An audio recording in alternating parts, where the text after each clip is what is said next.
대출을 가지고 창업을 하시는 분들도 꽤 많을 텐데. 대출을 대부분 끼고 하시죠. 저도 맨 처음에 그랬고. 근데 그 대출이 정상적인 1금융권 대출이면 괜찮아요. 그런 데들은 바로 그 원리금을 상환하는 경우는 아니잖아요. 그러니까 이자랑 조금만 내면 되잖아요. 그러니까 당장 수익이 크게 나지 않아도 버틸 수 있는 금액인데 요즘 프랜차이즈 본사들에서 이제 막 무리하게 확장하려다 보니까 막 주류 대출이나 본사에서 대출해준다고 막 광고를 많이 하잖아요. 근데 그런 대출들은 대부분 오픈하고 첫 달부터 원금을 상환해야 돼요. 주류 대출 같은 경우는 1억을 빌렸으면 20개월 나눠가지고 내야 되거든요. 그러니까 오픈하자마자 매달 500만 원을 내야 돼요. 근데 잘 되는 매장도 수익이 1000만 원 나면 잘 되는 거잖아요. 1000만 원 났는데 500을 바로 매달 내야 돼요. 근데 비수기 때 그 1000만 원이 안 내면 원금 낼 돈이 없어지는 거예요. 그럼 못 버텨요. 무리해서 창업을 하는 건 좀 위험하겠네요. 네. 그러니까 더 늦게 창업하셔야 돼요. 돈을 더 모아야 돼요. 주류 대출이나 본사에서 해주는 대출 그런 건 되게 위험해요. 문제가 많이 됐잖아요. 그 돼지갈비 무한리필 브랜드에서. 거기는 가맹사업으로 돈을 버는 게 아니라 대부업으로 돈을 벌잖아요. 특히 그런 게 위험해요. 되게 오랜만에 단가 올리셨잖아요. 네, 판매 가격 1년 이상 안 올리고 있었는데 이번에 어쩔 수 없이 2,000원씩 올리게 됐어요. 그게 왜 그렇게 올리신 거예요? 물가 오르고 하는 영향이 있는데, 그러니까 저희 매장에서 가장 큰 지출이 이제 생족이거든요. 원육이 제일 큰 지출인데, 족발은 희한하게 한 군데 회사에서 그냥 가격을 정해버려요. 그게 그냥 전국 시세가 돼버려요. 그게 이제 도드람이거든요. 도드람 회사에서 그냥 오늘부터 5,000원 받을 거 하면 5,000원이고요. 내일부터 10,000원 받을 거 하면 10,000원. 오늘 문자가 왔어요. 또 500원 이상 한다고. 다음 주 월요일부터 이제 500원 이상 된 가격으로 들어오거든요. 이 가격이 코로나 때 제일 비쌌던 가격하고 똑같은 금액이에요. 그러니까 역대 최고치 금액이 또 오른 거죠. 수익률이 도저히 안 나와요. 그래서 어쩔 수 없이 이번에 판매가를 최소한으로라도 올리게 됐죠.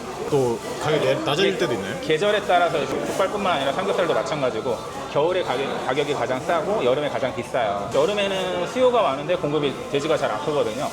겨울에는 돼지가 많은데 수요가 줄어들어요. 그래서 겨울에 싸지고 여름에 비싸지는데 그 여름에 피크 가격하고 겨울에 최저 가격이 거의 일정하게 계속 가고 있었어요.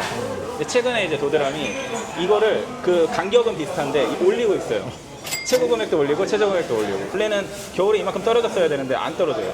또 여름에도 요거까지만 올랐어야 되는데 한 번 더 올리고. 그래서 평균 가격이 올라가고 있죠. 배민 어플 수수료가 7.8%나 돼요. 네, 무조건 건당 수수료가 7.8%예요. 다 배민이 다 가져가는 거예요? 그렇게 저도 알았거든요.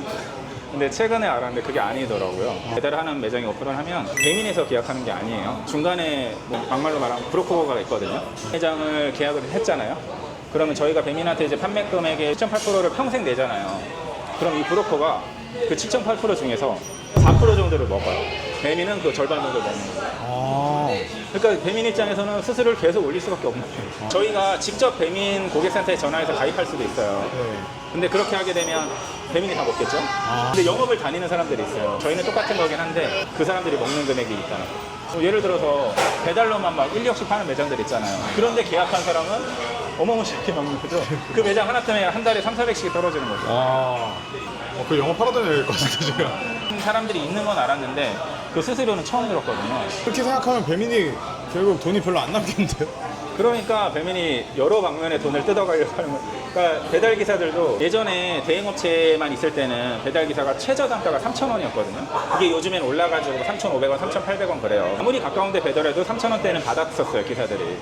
그 일반 가게 배달이 줄어들고 쿠팡이나 배민원으로만 다 들어오다 보니까 이제 배민 기사나 쿠팡 기사들을 통해서만 배달이 가능하거든요. 근데 그 기사들이 예전에는 건당 3,000원 이상을 무조건 받았거든요. 먼데 가면 10,000원도 받고. 근데 요즘에는 배민이 정해주는 금액밖에 못 받는 거예요. 그걸 하기 싫으면 코를 안 잡아야 되는 거예요. 기사들이 막 데모하고 욕할 때 막 2,000원으로 낮추고 그런다고 욕했었거든요. 근데 얼마 전에 제가 본 단가 중에 제일 낮은 650원짜리가 떴어요. 650원짜리 콜이 뜬 거예요? 네, 그거 잡으면 배달 하나 갖다 주고 650원 받는 거예요. 근데 배민이 저희한테 무료 배달이라고 광고하지만 사업주들한테는 3,400원 정도 배달비를 뜯어가거든요. 그 3,400원을 뜯어가서 기사한테 주는 건데 저희한테 3,400원 가져와서 기사한테 650원 주는 거예요. 그러니까 진짜 양아치죠. 근데 그러면 쿠팡 이츠를 사용하면 좀 해결이 되나요? 지금 모든 욕바지를 국정감사도 그렇고 모든 욕바지를 배민이 하고 있잖아요. 근데 지금 배민이 하는 모든 악행의 시작은 쿠팡이에요. 쿠팡이 먼저 했어요? 지금 배민이 지금 10가지 행동을 하고 있으면 시작은 다 쿠팡이 먼저 한 거예요. 그 콜 단가 낮춰서 기사 배포하는 것도 쿠팡이 먼저 시작한 거고 쿠팡이 이제 그 직접 배달이 생긴 거잖아요. 가게 배달이 아니라. 네. 그러니까 그것도 쿠팡이 먼저 시작한 거고 단가도 쿠팡이 먼저 시작한 거고 수수료 정률제 7.8% 6.8%도 쿠팡이 먼저 시작한 거고. 그놈이나 네, 지금 배민 수수료가 막 심하잖아요. 지금 족발처럼 고단가 음식은 수수료가 한 15%에서 20% 되고요. 뭐 커피나 분식처럼 저단가 배달 음식은 30%예요. 30% 넘는 것도 있고 수수료가. 다 쿠팡이에요. 뒤에 숨어갖고 지금. 네, 1등 뒤에 숨어가지고 욕은 안 먹고 꿀맛 빨고